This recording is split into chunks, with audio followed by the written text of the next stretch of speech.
Mes chers compatriotes, notre nation se trouve une fois de plus confrontée à une menace qui vise son existence même, son identité, son unité, sa dignité et son honneur. C'est pourquoi je prends la parole aujourd'hui pour rappeler avec la plus grande fermeté une vérité inaltérable. Aucun accord de prétendue intégration économique régionale ne peut être envisagé tant que la souveraineté et l'intégrité territoriale de la RDC sont bafouées.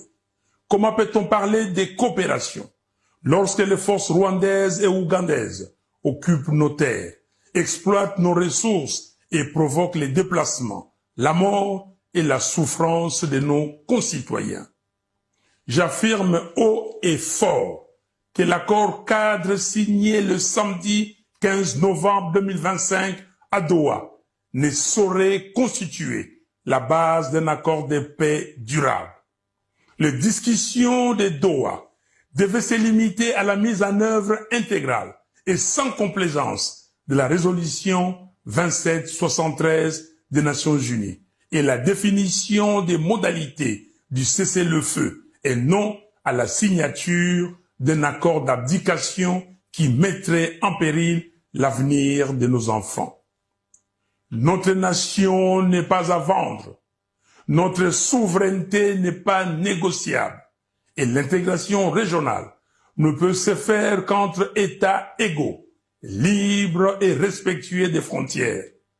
Aucune pression ne doit primer sur la sécurité du Congo. Aucune manœuvre ne doit détourner notre marche vers la cohésion nationale. Ainsi, j'en appelle à Monsieur Félix Tshisekedi et à tous les Congolais à œuvrer pour la cohésion nationale. Une cohésion véritable qui ne peut naître que d'un dialogue national inclusif. Monsieur Tshisekedi, au nom de notre peuple, meurtri mais toujours debout, je vous invite à convoquer sans délai le dialogue national.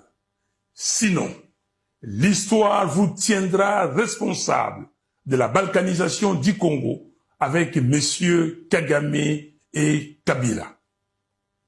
Aucun accord extérieur ne saurait précéder la réconciliation des enfants du Congo rassemblés pour proclamer d'une seule voix la cohésion nationale.